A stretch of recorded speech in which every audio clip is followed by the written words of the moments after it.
മൂൺഡ്രോപ്പിൻ്റെ Q2 DSP എന്ന് പറയുന്ന ഒരു IEM ആണ്. ഇതൊരു ബിഗിനർ ഓഡിയോഫയൽ IEMs ആണ്. സോ എന്താണ് IEMs എന്ന് ചോദിച്ചു കഴിഞ്ഞാൽ ഇൻ-ഇയർ മോണിറ്റേഴ്സ് എന്നാണ്. സോ നമ്മൾ സ്റ്റേജിൽ കണ്ടിട്ടുണ്ടാവും, നമ്മൾ ഇഷ്ടമുള്ള പാട്ടുകാരെല്ലാം മ്യൂസീഷ്യൻസൊക്കെ ഈ ചെവിയിൽ ഒരു മോണിറ്റർ വെച്ചേക്കുന്നത്. അത് ഇയർ പ്ലഗ്സ് ആണ്, ഈ ഒരു ഇയർ പ്ലഗ്സ് ആണ്. സോ ഇത് ഞാൻ ക്ലോസ് ആയിട്ട് കാണിച്ചു തരാം. ഇതിൻ്റെ ഷേപ്പ് തന്നെ നോക്കിയാൽ നിങ്ങൾക്കറിയാം, വ്യത്യസ്തമായ ഷേപ്പാണ്. അതുപോലെ തന്നെ ഇതിൻ്റെ ഓഡിയോ ക്വാളിറ്റിയും വളരെ വ്യത്യസ്തമാണ്. കാര്യം എന്താണെന്ന് വെച്ച് കഴിഞ്ഞാൽ ഇത് ഒരുപാട് ബൂസ്റ്റ് ചെയ്ത ഫ്രീക്വൻസികളോ ഒരുപാട് കളർ ചെയ്തുള്ള സൗണ്ട്സ് ഒന്നും നിങ്ങളെ കേൾപ്പിക്കത്തില്ല. കാര്യം ഇത് മോണിറ്ററിങ് പർപ്പസിനാണ്. പാട്ട് എങ്ങനെ മിക്സ് ചെയ്തത്, ആ മിക്സ് ചെയ്ത രീതിയിൽ തന്നെ നമുക്കിത് കേൾക്കാൻ പറ്റും. എത്ര പേർക്ക് അറിയാം എന്നെനിക്കറിയില്ല. ഞാൻ റീസെൻ്റ്ലി കുറേ നാൾ കൂടി ആഗ്രഹിച്ച് ഇപ്പോഴാണ് ഞാൻ ഒരെണ്ണം വാങ്ങിച്ചത്. ഞാൻ പലപ്പോഴും വിചാരിച്ചൊരു വയേർഡ് ഇയർഫോൺ വാങ്ങിച്ചു കഴിഞ്ഞ് കഴിഞ്ഞാൽ അല്ലെങ്കിൽ ഈ IEMs വാങ്ങിച്ചു കഴിഞ്ഞ് കഴിഞ്ഞാൽ ഭയങ്കര ബുദ്ധിമുട്ടായിരിക്കുന്നു. എനിക്ക് ഓൾറെഡി ആപ്പിളിൻ്റെ ഒരു വയേർഡ് ഇയർഫോൺസ് ഉണ്ട്. സോ അതിൽ ഞാൻ ഹാപ്പി ആയിരുന്നു. അപ്പം ഞാൻ വിചാരിച്ചു പിന്നെ എന്തിനാണ് ഒരു IEM എന്ന് പറയുന്നൊരു കൺസെപ്റ്റ് ഇവർ കൊണ്ടുവന്നത്. ഇത്രയും അഡ്വാൻസ്ഡ് ആയിട്ട് വയർലെസ് ടെക്നോളജിയൊക്കെ ഉള്ളപ്പോൾ ഇങ്ങനൊരു ഇൻ-ഇയർ മോണിറ്റേഴ്സ് ഉപയോഗിക്കുന്നത് ഞാൻ വിചാരിച്ചു. സോ ഞാൻ കുറച്ച് റിസർച്ച് നടത്തി. ആ റിസർച്ചിൽ എനിക്ക് മനസ്സിലായത് ഇതിൻ്റെ ക്വാളിറ്റി തന്നെയാണ് IEMsനെ വയേർഡായിട്ട് ഉപയോഗിക്കാനുള്ള കാര്യം. സോ വയർലെസ് വരുമ്പം ഒത്തിരി ലോസ് ഉണ്ടെന്നുള്ളത് ഇതൊരു തവണയെങ്കിലും ഉപയോഗിച്ചിട്ടുള്ളവർക്കറിയാം. പിന്നെ ഇതിൻ്റെ ക്വാളിറ്റി സാധാരണ നമ്മൾ ഉപയോഗിക്കുന്ന ഈ 2000 രൂപയുടെ നമ്മുടെ ആപ്പിളിലെ ഇയർപോഡ്സ് പോലെയല്ല. ഈവൻ എയർപോഡ്സും നമ്മൾ CMM ബഡ്സ് 2+ ബോസിൻ്റെ ഹെഡ്ഫോൺ ഒക്കെ ഉപയോഗിച്ചിട്ടുണ്ടെങ്കിലും ഈ ഒരു സാധനത്തിലേക്ക് വരുമ്പോഴേക്കും ഇത് സംഭവം വേറെ തന്നെയാണ് കേട്ടോ. ഒരു കിടിലൻ സംഭവമാണ്. ഓഡിയോ ഫയൽസ് ആയിട്ടുള്ള എല്ലാവരും, അതായത് നല്ല ക്വാളിറ്റിയിൽ എങ്ങനെയാണ് സ്റ്റുഡിയോയിൽ ആ പാട്ട് ചെയ്തിരിക്കുന്നത് അങ്ങനെ തന്നെ കേൾക്കാൻ ആഗ്രഹിക്കുന്ന ഹൈ ക്വാളിറ്റി മ്യൂസിക് ലിസണേഴ്സിനുള്ള ഒരു പ്രൊഡക്റ്റാണിത്. ഇതിപ്പോൾ DSP വേർഷൻ ആയിരുന്നു, പക്ഷെ ഞാനിത് 3.5 മാറ്റി. ഇത് സോ 3.5 മാറ്റിയത് എന്താണെന്ന് വെച്ച് കഴിഞ്ഞാൽ എൻ്റെ പിക്സലിൽ ശരിക്കും C ടൈപ്പ് മാത്രമേ ഉള്ളൂ, ഈ 3.5 ഇല്ല. പക്ഷേ ഞാൻ ആപ്പിളിൻ്റെ ഒരു DAC ഉപയോഗിക്കുന്നുണ്ട്. ഇതാണ് DAC. സോ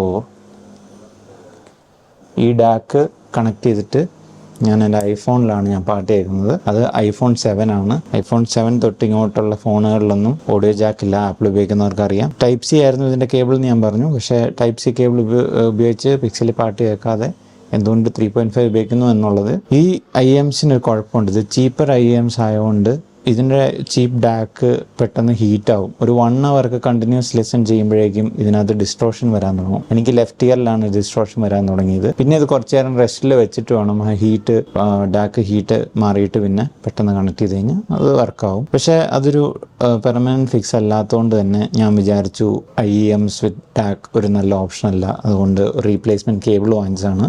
ഇത് Q2ൻ്റെ കേബിളാണ്. Q2 DSP എന്ന് പറയുന്ന മോഡലാണ് വാങ്ങിച്ചത്. ഒരു 600 rupees എക്സ്ട്രാ ആണ് ഇതിന്. പക്ഷേ എനിക്ക് തോന്നുന്നു Q2 മാത്രം വാങ്ങിച്ചാൽ മതി, DSP വേർഷൻ വാങ്ങിക്കേണ്ട ആവശ്യമില്ല. പക്ഷെ ഒരു കൺവീനിയൻസ് ആണ് നോക്കുന്നെങ്കിൽ ഓക്കെ. പിന്നെ DSP വേർഷനും മൈക്കും കൂടെ വരുന്ന കേബിളാണ്. ആ കേബിളിൽ പ്രത്യേകിച്ച് എടുത്ത് പറയാനൊന്നുമില്ല. കുറച്ചുകൂടെ ബെറ്ററാണ്, കുറച്ചുകൂടെ തിക്നെസ് ഒക്കെ ഉണ്ട്. പക്ഷേ മൈക്ക് വരുന്നത് പിന്നെ C ടൈപ്പാണ് എന്നുള്ളത് കൺവീനിയൻസ് ഇല്ലാതെ എനിക്ക് അതിനകത്ത് പ്രത്യേകിച്ച് ഭയങ്കര വ്യത്യാസമൊന്നുമില്ല. പിന്നെ ഒരു കാര്യം എന്ന് പറഞ്ഞു കഴിഞ്ഞാൽ ആ DSP നമുക്ക് ട്യൂൺ ചെയ്ത് വെക്കാൻ പറ്റും ഒരു ആപ്പ് ത്രൂ. ആപ്പ് ഭയങ്കര ബഗ്ഗിയാട്ടോ. ഒരു സാധനം നമുക്ക് അതിനകത്ത് മര്യാദയ്ക്ക് ചെയ്യാൻ പറ്റില്ല. എപ്പോഴും എന്തെങ്കിലും ഒക്കെ ബഗ് വന്നിട്ട് ഞാൻ ആദ്യം ട്വീക്ക് ചെയ്ത സമയത്ത് അതിലൊരു ഫ്രീക്വൻസി നമ്മൾ അപ്പ് ചെയ്ത് കഴിയുമ്പം അത് ലൈവായിട്ട് ലിസൺ ചെയ്യാൻ പറ്റുന്നില്ലായിരുന്നു. അത് കഴിഞ്ഞിട്ട് ഈ ആപ്പിനകത്ത് പോയി 5-6 തവണ ക്ലിക്ക് ചെയ്തിട്ടൊന്നും ഈ മ്യൂസിക്കിൽ ചേഞ്ച് ഒന്നും വരുന്നില്ല. അപ്പം ഞാൻ എന്താ അത് ലൈവായിട്ട് നമുക്ക് ട്വീക്ക് ചെയ്യാൻ പറ്റാത്തതിൻ്റെ ഇഷ്യൂ ആണോ എന്ന് വിചാരിച്ചു. അപ്പോൾ അതല്ലായിരുന്നു, ആപ്പിൻ്റെ ബഗ്ഗാന്നുള്ളത് വളരെ വളരെ ലേറ്റായിട്ടാണ് ഞാൻ അറിഞ്ഞത്. പിന്നെ ഞാൻ ഈ പ്രൊഡക്റ്റ് റിട്ടേൺ വരെ ചെയ്യാൻ തുടങ്ങിയതാണ്. ഞാൻ ഇതിൻ്റെ ഒരു ഫസ്റ്റ് ഇംപ്രഷൻ വീഡിയോ റെക്കോർഡ് ചെയ്തിരുന്നു. പക്ഷേ ഞാനത് അപ്ലോഡ് ചെയ്തില്ല, എഡിറ്റ് ചെയ്തില്ല. കാര്യം 3 ദിവസം കൊണ്ടാണ് ഞാൻ അതിൻ്റെ വീഡിയോ ഷൂട്ട് ചെയ്തത്. എനിക്കത്ര ഹാപ്പി ആയിട്ടല്ലായിരുന്നു അന്ന് തോന്നിയത്. ഞാൻ വളരെ മോശം റിവ്യൂ ആയിരുന്നു ഇതിനെക്കുറിച്ച് പറഞ്ഞത്. ആ ഇഷ്യൂ എല്ലാം ഞാൻ ഒരു രീതിയിൽ ഫിക്സ് ചെയ്തു. അതായത് ഇതിൻ്റെ ഒരു ഫിക്സ് എന്ന് പറഞ്ഞു കഴിഞ്ഞാൽ ഈ ഫെയ്ഡേഴ്സ് നമുക്ക് ആപ്പിനകത്ത് മൂൺഡ്രോപ്പിൻ്റെ ആപ്പിൽ ഡൗൺലോഡ് ചെയ്തിട്ട് ഈ DAC ഉള്ള കേബിൾ ഇതല്ല DAC ഉള്ള കേബിൾ കണക്ട് ചെയ്യണം. അതായത് Type C വരുന്ന കേബിൾ. ആ കേബിൾ കണക്ട് ചെയ്ത് കഴിയുമ്പോഴേക്കും നമ്മുടെ ഈ IEM ഡിസ്പ്ലേ ചെയ്ത് കാണിക്കും. ആ മോഡലെ സെലക്ട് ചെയ്തിട്ട് നമ്മൾ ഇതിനകത്ത് കുറേ ഫ്രീക്വൻസി ഓരോ EQ ഒക്കെ ചെയ്യാൻ പറ്റും. അത് നമ്മൾ ടാപ്പ് ചെയ്യുന്ന നമുക്ക് ഓരോ EQൻ്റെ ആ സ്ലൈഡറിൽ നമ്മൾ പോയിട്ട് ക്ലിക്ക് ചെയ്ത് വിട്ട് കഴിഞ്ഞാൽ എല്ലാം വർക്കാവും. പക്ഷേ ഇത് ഒരു അപ്ലൈ ചെയ്ത് ഇതൊന്ന് കേൾപ്പിക്കണമെങ്കിൽ ഭയങ്കര പാടാണ്. ഞാനൊരു 2 ദിവസം ഇതിനകത്ത് സൗണ്ട് ഇല്ലാതിരുന്നു. ഈ സാധനത്തിനകത്ത് പാട്ട് കേൾക്കാൻ പറ്റാതിരുന്ന അവസ്ഥ ഉണ്ടായിരുന്നു. സോ ഞാൻ വളരെ ഡിസപ്പോയിൻറ്റഡ് ആയിട്ടാണ് ഞാനിത് റിട്ടേൺ ചെയ്യാൻ തുടങ്ങിയത്. അത് കഴിഞ്ഞ് റെഡിറ്റിലൊക്കെ പോയി നോക്കി കഴിഞ്ഞപ്പോഴത്തേനും കുറേ അണ്ണന്മാർ ഇതുപോലെ പോസ്റ്റ് ചെയ്തിട്ടുണ്ടായിരുന്നു സംഭവം ഈ ഒരു ഇഷ്യൂ ഉള്ളതായിട്ട്. അതിൽ പിന്നെ എനിക്ക് മനസ്സിലായി ഞാനൊരു കുഴിയിലേക്കാണ് എടുത്ത് ചാടിയതെന്നുള്ളത്. പിന്നെ ഞാൻ മനസ്സിലാക്കിയത് ഇതിൻ്റെ ഈ ഒരു സംഭവം വൺസ് ട്വീക്ക് ചെയ്ത് കഴിഞ്ഞ് കഴിഞ്ഞാൽ ആ ഡാക്ക് ഉപയോഗിക്കുമ്പോൾ മാത്രമേ അത് കറക്റ്റായിട്ടുള്ള IQ പ്ലേ ആവുള്ളൂ. അപ്പോൾ നിങ്ങൾ ആ ട്വീക്ക് ചെയ്യുന്ന സംഭവം ആ കേബിൾ അല്ലാതെ വേറെ ഏത് കേബിൾ ഉപയോഗിച്ചാലും അത് വർക്കാവില്ല. അതായത് അതിൻ്റെ അകത്തേക്ക് റൈറ്റ് ചെയ്യുകയാണ് സംഭവം ആ ഡേറ്റ. അപ്പോൾ ആ ഡാക്ക് ആ മൂൺഡ്രോപ്പിൻ്റെ ഒറിജിനൽ ഡാക്ക് കേബിൾ ഇല്ലാതെ പിന്നെ വേറെ ഏതെങ്കിലും ഇതുപോലെ 3.5 റീപ്ലേസ്മെൻ്റ് ഒക്കെ ഉപയോഗിച്ച് കേൾക്കാൻ തുടങ്ങിക്കഴിഞ്ഞാൽ അത് വർക്കാവില്ല. ഈ 3.5 മാറ്റിയത് പിന്നെ ഹീറ്റിങ്ങിൻ്റെ ആ ഇഷ്യൂവും ഡിസ്ട്രോഷൻ്റെ ഇഷ്യൂ ഒക്കെ വരാൻ തുടങ്ങിയതുകൊണ്ടാണ്. ഇതിലേക്ക് ആ പ്രശ്നമൊന്നുമില്ല. 3.5 ആകുമ്പോൾ എല്ലാം ഒരുപോലെ ഉള്ളൂ. സോ ഇതിൻ്റെ ഡാക്ക് എന്ന് പറയുന്നത് ഇതാണ്. ഈ ഡാക്കിൽ ഈ ഡാക്കിൽ ഇത് ആപ്പിളിനാണ്. ഇത് പഴയൊരു ഡാക്കാണ്. ഇപ്പം Type C ആണ് വരുന്നത്, ലൈറ്റ്നിങ് ആണ്. ഇതിൻ്റെ ഒരു പ്ലേസ്മെൻറ്റും അത്യാവശ്യം രസമാണ്. ഇത് ഇയറിൻ്റെ ആ ഒരു ഷേപ്പിലേക്കാണ്. അതായത് ഇയറിൽ ഇങ്ങനെ വെച്ചിട്ട് നമ്മളകത്തേക്ക് ഇങ്ങനെയാണ് ഇതിൻ്റെ സിറ്റിങ് വരുന്നത്. അപ്പോൾ ഭയങ്കര കംഫർട്ടബിളാണെന്ന് ഞാൻ പറയുന്നില്ല. ചിലർക്ക് ഇത് കംഫർട്ടബിൾ അല്ലായിരിക്കും. ഇതിൻ്റെ ബഡ്സ് നമുക്ക് റീപ്ലേസ് ചെയ്യാം. ഈ കേബിൾ ഡിറ്റാച്ച് ചെയ്യാം. കേബിൾ നമുക്ക് അങ്ങനെയാണ് ഞാൻ റീപ്ലേസ് ചെയ്തത്. ഈ സെയിം 2 പിൻ കോൺഫിഗറേഷൻ ഇതിൻ്റെ നോക്കുക കേബിളിൻ്റെ ആ ഒരു സ്പെക്ക്. എന്നിട്ട് ആ സ്പെക്കിലുള്ള കേബിൾ തന്നെ വാങ്ങിച്ച് ഉപയോഗിച്ച് കഴിഞ്ഞാൽ നിങ്ങൾക്ക് റീപ്ലേസ്മെൻറ്റ് ഉപയോഗിക്കാം. പക്ഷേ ഈ റീപ്ലേസ്മെൻറ്റ് കേബിളിന് തന്നെ ഏകദേശം 700-800 അടുത്ത് വില വരുന്നുണ്ട്. റീപ്ലേസ് ചെയ്ത് ഉപയോഗിക്കാൻ പറയില്ല. ഓൾറെഡി Q2 അവൈലബിൾ ആണ്. Q2 DSP വാങ്ങിച്ചിട്ട് പിന്നെ ഈ കേബിൾ വാങ്ങിക്കുന്ന നഷ്ടമാണ്. ഞാനിപ്പോൾ 2500 മേളിൽ എക്സ്ട്രാ ഒരു 700 സ്പെൻഡ് ചെയ്തിട്ടാണ് എനിക്കിങ്ങനെ എത്താൻ പറ്റിയത്. പിന്നെ ഈ ഒരു ഡാക്ക് അത് സെപ്പറേറ്റ് വാങ്ങിക്കണം. അത് ഇതിൻ്റെ കൂടെ ഉള്ളതല്ല. ഇത് ആപ്പിളിൻ്റെ ഡാക്കാണ്. സോ അതൊക്കെയാണ് ഇതിൻ്റെ അകത്തുള്ള വരുന്ന എക്സ്പെൻസ്. പിന്നെ ഇതിൽ ഒളിഞ്ഞു കിടക്കുന്ന ഒരു വലിയ പ്രശ്നമുണ്ട്. ഈ സംഭവത്തിൽ നമ്മൾ പാട്ട് കേൾക്കാൻ തുടങ്ങിക്കഴിഞ്ഞാണല്ലോ, ഇതിന് സിഗ്നേച്ചർ സൗണ്ട് കൊള്ളാം. അതായത് ഡിഫോൾട്ട് വരുന്ന സൗണ്ട് എല്ലാം നല്ലതാണ്, കേൾക്കാൻ നല്ല രസമുണ്ട്. പക്ഷെ ഞാൻ കുറച്ചും കൂടെ ഒരു ബേസ് ചെറുതായിട്ടൊന്ന് ബൂസ്റ്റ് ചെയ്യാൻ വേണ്ടിയിട്ടാണ് ഞാൻ ആപ്പിളത്ത് ട്വീക്ക് ചെയ്യാൻ തുടങ്ങിയത്. പക്ഷേ അതൊരു വലിയ തലവേദനയായിട്ട് മാറുന്ന ഞാൻ ഒട്ടും പ്രതീക്ഷിച്ചില്ല. ഞാൻ വിചാരിച്ച അതൊരു പ്രോബ്ലമായിട്ടൊന്നും ആരും പറയാത്തതുകൊണ്ട് റിവ്യൂലൊന്നും ആരും തന്നെ ഒരു പ്രശ്നമായിട്ട് പറഞ്ഞില്ല. അതുകൊണ്ടാണ് ഞാൻ DSP വേർഷൻ വാങ്ങിച്ചത്. DSP വേർഷൻ ഉപയോഗിക്കുന്ന വളരെ കുറച്ച് പേരേ ഉള്ളൂ. അവരാരും തന്നെ ഇതൊന്നും മെൻഷൻ ചെയ്തിട്ടില്ല. ഇങ്ങനെയുള്ളൊരു ഓഡിയോ ഫയൽ സെറ്റപ്പ് വാങ്ങിക്കുമ്പോഴേക്കും നിങ്ങൾക്ക് ഹൈ ക്വാളിറ്റി മ്യൂസിക് ആവശ്യമാണ്. ഹൈ ക്വാളിറ്റി മ്യൂസിക് എന്ന് പറയുന്നത് ഒരു ലോസ്ലെസ്സിലുള്ള ഒരു മ്യൂസിക് ക്വാളിറ്റി ആ ഫയലിന് വേണം, പ്ലേ ബാക്ക് ചെയ്യുന്ന ഫയലിന്. നമ്മൾ ഈ 128 320 ആയിട്ടുള്ള ഡിഫറൻസ് ഒക്കെ നമുക്കിപ്പം ഏറെക്കുറെ മനസ്സിലായിട്ടുണ്ടാവും. ഇപ്പോൾ ഈ സ്പോട്ടിഫൈ, ആപ്പിൾ മ്യൂസിക് ഒക്കെ വന്ന് ആൾക്കാർ ഉപയോഗിച്ച് തുടങ്ങിയ പിന്നെ. അപ്പോൾ ആ ഒരു ക്വാളിറ്റിയിൽ നിന്ന് CD ക്വാളിറ്റി പോലും ചില സമയം അത്ര നല്ല ക്വാളിറ്റി ആയിട്ട് എനിക്ക് തോന്നാറില്ല ഇതിനകത്ത് കേൾക്കുമ്പോൾ ഈ ഒരു ഡിവൈസിൽ. ഇത് ഞാൻ റെക്കമെൻഡ് ചെയ്യുന്നത് കംപ്ലീറ്റ്ലി ഒരു സെപ്പറേറ്റ് ഡിവൈസ് ഇതിനു വേണ്ടി മാറ്റി വെക്കുന്നത്. ഇത് പ്ലേ ബാക്ക് ഡിവൈസ് കിട്ടും ഓഡിയോ ഫയലായിട്ടുള്ള ആൾക്കാർക്ക്, വിത്ത് ഡാക്ക് ഉള്ളത്. ഇപ്പോൾ ജസ്റ്റ് ഈ 3.5 കണക്ട് ചെയ്താൽ മതി. ഈ സംഭവം ഈ ഡാക്കൊന്നും കണക്ട് ചെയ്യേണ്ട ആവശ്യമില്ല. സോ അങ്ങനത്തെ പ്ലെയറൊക്കെ ഇപ്പോൾ അവൈലബിൾ ആണ്, ഹൈറസ് മ്യൂസിക് പ്ലെയേഴ്സ്. സോ അങ്ങനെയുള്ള പ്ലെയേഴ്സ് വാങ്ങിച്ച് ഉപയോഗിക്കുകയാണെങ്കിൽ ഓക്കെ. അല്ലാത്ത കേസിൽ ഇതുപോലെ ഡാക്കൊക്കെ വാങ്ങിക്കണം. ഞാൻ ഹെഡ്ഫോൺ സോണിൽ നിന്നാണ് വാങ്ങിച്ചത്. അവരുടെ റിട്ടേൺ പോളിസിയിൽ അവർ സാധനം ഇതെടുക്കില്ല, റീപ്ലേസ്മെൻറ്റേ ഉള്ളൂ. സോ എന്തെങ്കിലും ഇഷ്യൂ ഉണ്ടെങ്കിൽ ഒന്നെങ്കിൽ നമുക്ക് റീഫണ്ട് ക്യാഷായിട്ട് തരില്ല സോഴ്സിലേക്ക്, പകരം അവരുടെ ഒരു സ്റ്റോർ ക്രെഡിറ്റ് ആയിട്ട് തരും. അപ്പോൾ നമ്മൾ അവരുടെ നിന്ന് തന്നെ വീണ്ടും സാധനം വാങ്ങിക്കണം. അതാണ് പ്രശ്നം. പിന്നെ ഞാൻ ഈ കേബിൾ കൺസെപ്റ്റ് കാർട്ടിൽ നിന്ന് വാങ്ങിച്ചാണ്. ആമസോൺ ത്രൂ ഓർഡർ ചെയ്യാം. കൺസെപ്റ്റ് കാർട്ടാണ് സെല്ലർ. അവർക്ക് സെപ്പറേറ്റ് വെബ്സൈറ്റും ഉണ്ട്. ഈ സാധനം എല്ലാം ചൈനയാണ് കേട്ടോ. ഇതൊന്നും ഇത്ര നാൾ ഓടുന്നു നമുക്ക് പറയാൻ പറ്റില്ല. പക്ഷേ ക്വാളിറ്റിയൊക്കെ സൂപ്പറാണ്. ഇതിന് ഞാൻ ഉപയോഗിക്കുന്നത് ഒരു ലോസ്ലെസ് ക്വാളിറ്റിയിലുള്ള ഓഡിയോ ഫയലാണ്. ഫ്ലാക്ക് ഉപയോഗിക്കാം, വേവ് ഹൈ ക്വാളിറ്റി 2448 ഉപയോഗിക്കാം. അതിന് മേളിലേക്കൊന്നും ഇതിനകത്ത് പ്ലേ ബാക്ക് ചെയ്യാൻ പറ്റില്ല. പക്ഷേ ഏറ്റവും ഹൈ ക്വാളിറ്റിയിൽ പാട്ട് കേട്ട് ശീലിച്ച് കഴിഞ്ഞാൽ പിന്നെ നമുക്കത് മാറ്റാൻ ഭയങ്കര പാടാണ്. ഇതൊരു റാബിറ്റ് ഹോള് പോലെയാണ്. ഇതിനകത്ത് ചെന്ന് ചാടല്, നിങ്ങൾ ഇതിലും ബെറ്റർ ക്വാളിറ്റി അടുത്തതിൽ കിട്ടും. അങ്ങനെ ഒരു ആഗ്രഹം വന്നു തുടങ്ങിക്കഴിഞ്ഞാൽ പിന്നെ ഭയങ്കര പാടാണ് ഇതിന് എക്സിറ്റ് ആവാൻ വേണ്ടിയിട്ട്. സോ ഞാൻ ഇത് ആദ്യം വാങ്ങിച്ചു. പക്ഷേ ഇതിനിപ്പോൾ ഞാൻ ഒരു അപ്ഗ്രേഡ് ചെയ്യുമോ എന്ന് ചോദിച്ചാൽ എനിക്കറിയില്ല. പിന്നെ ഇത് ചെവി വെച്ച് കഴിഞ്ഞാൽ നല്ല സീലിംഗ് ആണ്. അത് നമ്മൾ ചെവിയിലേക്ക് ഇങ്ങനെ ടൈറ്റായിട്ടാണ് ഇരിക്കുന്നത്. അപ്പം ഇയർ പ്ലഗ്സ് നിങ്ങൾ കറക്റ്റ് സൈസ് ചൂസ് ചെയ്തില്ല എന്നുണ്ടെങ്കിൽ ചെവിക്ക് വേനയൊക്കെ എടുക്കും. പിന്നെ ഫിറ്റ് കറക്റ്റ് ആയില്ലെങ്കിൽ നോയ്സ് കയറും. സോ ഫിറ്റ് കറക്റ്റ് ആണെങ്കിൽ നല്ല നോയ്സ് ഐസൊലേഷൻ ഉണ്ട്.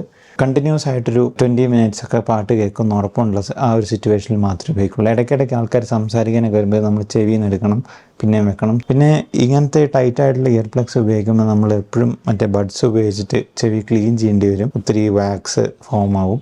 ഈ പറയുന്ന കാര്യങ്ങളൊക്കെ നിങ്ങൾക്ക് ഓക്കെ ആണെന്നുണ്ടെങ്കിൽ മാത്രമേ നിങ്ങൾ ഈ ഒരു പ്രൊഡക്റ്റ് വാങ്ങിക്കാവുള്ളൂ. പിന്നെ ഇത് ഗെയിം കളിക്കാനൊന്നും കുഴപ്പമില്ല, അത്യാവശ്യം നല്ലതാണ്, കംഫോർട്ട് ഉണ്ട്. അത്യാവശ്യം നന്നായിട്ട് വോളിയം ബൂസ്റ്റ് ചെയ്യാൻ പറ്റണമെന്നുണ്ടെങ്കിൽ ഈ പറഞ്ഞ ഡാക്ക് ഉണ്ടെങ്കിലേ പറ്റുള്ളൂ, ക്വാളിറ്റി ലോസ് ഇല്ലാതെ കേൾക്കാൻ പറ്റുള്ളൂ. അല്ലെങ്കിൽ അതുപോലുള്ള ഹയറസ്റ്റ് ഡിവൈസ് ആയിരിക്കണം, ഇല്ലാന്നുണ്ടെങ്കിൽ വളരെ മോശമാണ് പെർഫോമൻസ്. ഞാൻ ഇതിനകത്ത് ക്വാളിറ്റി കുറഞ്ഞ ഓഡിയോ കേട്ട് നോക്കിയിട്ടുണ്ട്. അതായത് 320 MBPS അല്ലെങ്കിൽ 16 ബിറ്റ് 44 പാട്ട് കേട്ട് നോക്കിയിട്ടുണ്ട്. എനിക്ക് ചില പാട്ടൊന്നും പിന്നെ കേൾക്കാനും തോന്നിയിട്ടില്ല, കാര്യം അത്രയ്ക്ക് മോശമാണ്. പിന്നെ പ്രോഗ്രാമിംഗ് ചെയ്ത പാട്ടുകൾ, അതായത് പ്രോഗ്രാമിംഗ് മീൻസ് നമ്മൾ ലൈവ് റെക്കോർഡ് ചെയ്യാതെ, ഇപ്പോൾ കുറേ പാട്ടുണ്ട് അതുപോലത്തെ, പക്ഷേ മെയിൻ ലീഡ് ഇൻസ്ട്രുമെൻ്റ് ഒക്കെ റെക്കോർഡ് ചെയ്യാതെ വായിച്ചേക്കുന്ന സാധനങ്ങൾ, സിന്തല്ല ഞാൻ ഉദ്ദേശിക്കുന്നത്, അല്ലാത്ത ഇൻസ്ട്രുമെൻറ്റ്സ് ലൈവ് സ്ട്രിങ്സ് വരുന്നതോ അല്ലെങ്കിൽ ട്രംപറ്റ്സോ അങ്ങനെയുള്ള സാധനങ്ങളൊക്കെ എന്തെങ്കിലുമൊക്കെ ഉപയോഗിച്ചിട്ടുണ്ടെങ്കിൽ ലീഡായിട്ട് എടുത്ത് നിൽക്കുന്ന സാധനം പ്രോഗ്രാമിനാണ്, വളരെ മോശമായിട്ട് കേൾക്കും.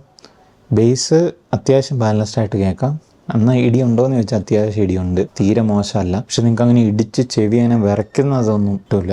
അങ്ങനത്തെയൊക്കെ ഒരു ഇതാണ് മോണിറ്ററാണ് നിങ്ങൾ ഉപയോഗിക്കുന്നതെങ്കിൽ നിങ്ങൾ മോണിറ്റർ എന്നല്ല അതിന് പറയുക, ജസ്റ്റ് ഒരു ഇയർഫോൺസ് ആണ്. പക്ഷേ IEMO അങ്ങനത്തെ ഇറക്കിയിട്ടുണ്ട്, ഷുവറിൻ്റെ ഒക്കെ ഉണ്ട്. ഷുവറിൻ്റെ ആണോ സെന്നൈസറിൻ്റെ ആണെന്ന് തോന്നുന്നു. സെന്നൈസറിൻ്റെ i200 ഇസ് ബെറ്റർ, ബട്ട് 300 കുറച്ച് ബേസ് എന്ന് കേട്ടു. 600 കുറച്ചുകൂടെ ബെറ്ററാണ്, പക്ഷെ പ്രൈസ് 45-50 അടുത്തെങ്ങാണ്ടുണ്ട്. 300 ഇപ്പോൾ 12K കിട്ടും. ഞാനത് നോക്കുന്നുണ്ട്. പക്ഷേ ഞാൻ ഈ ഹെഡ്ഫോൺസ് കൊണ്ട് ഒരു ഇവൻറ്റിന് ബുക്ക് ചെയ്തിട്ടുണ്ട്. അപ്പോൾ ആ ഇവൻറ്റ് കഴിഞ്ഞിട്ട് ഞാൻ അവിടെ പോയി ഇത് കേട്ട് നോക്കിയിട്ട് ഡിസൈഡ് ചെയ്യാമെന്ന് വെച്ചിരിക്കുക. പക്ഷെ അതൊരു പ്രൊഡക്ഷൻ സെറ്റപ്പിലേക്ക് യൂസ് ചെയ്യാൻ കൊള്ളൂല, കാര്യം അത് ഭയങ്കര ഫൺ ലിസണിങ് IEM ആണ്, അല്ലാതെ ഒരു മോണിറ്ററിങ് പർപ്പസിനുള്ളതല്ല.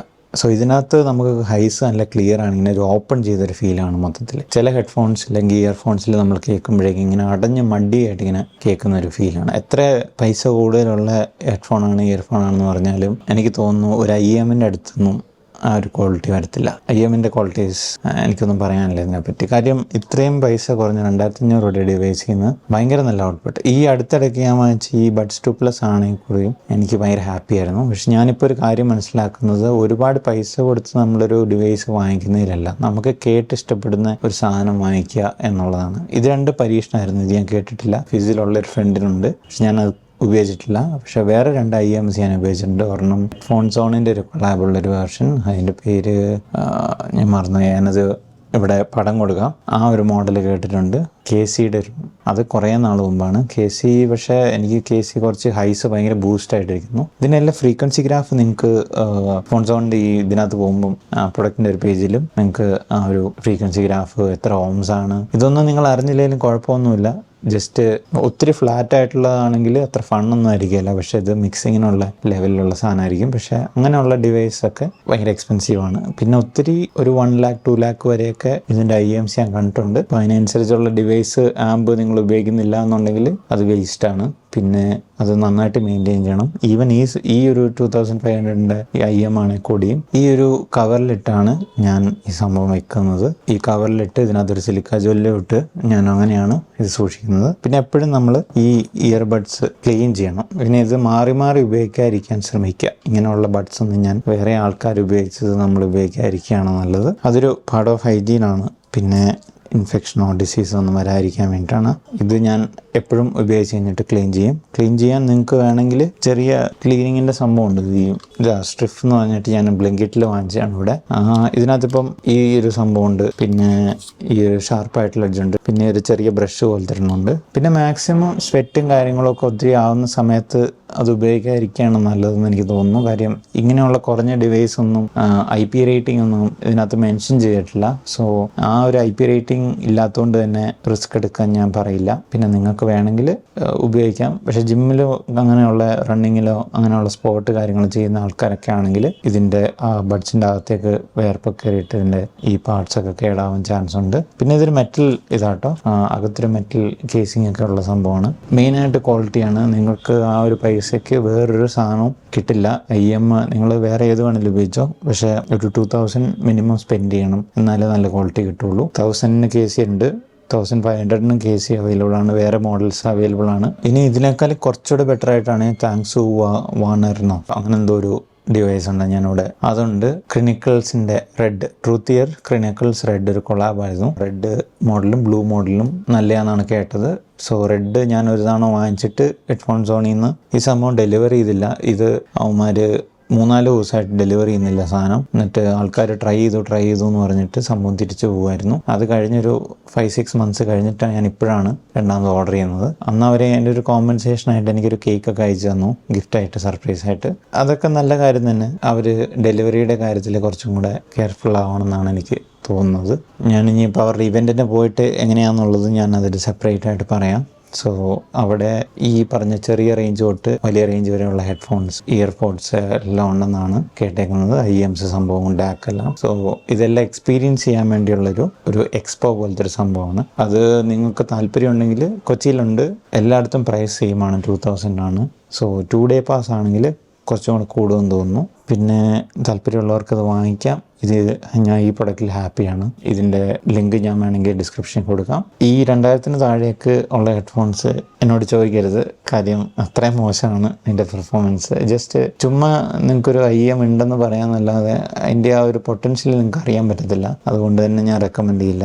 വെറുതെ പൈസ കളയാതിരിക്കുക. അത്രേ ഉള്ളൂ ഈ വീഡിയോ നിങ്ങൾക്ക് ഇഷ്ടപ്പെട്ട് കഴിഞ്ഞാൽ നിങ്ങൾ ഷെയർ ചെയ്യുക. അപ്പോൾ അടുത്ത വീഡിയോ കാണാം. അതുവരെ ബൈ.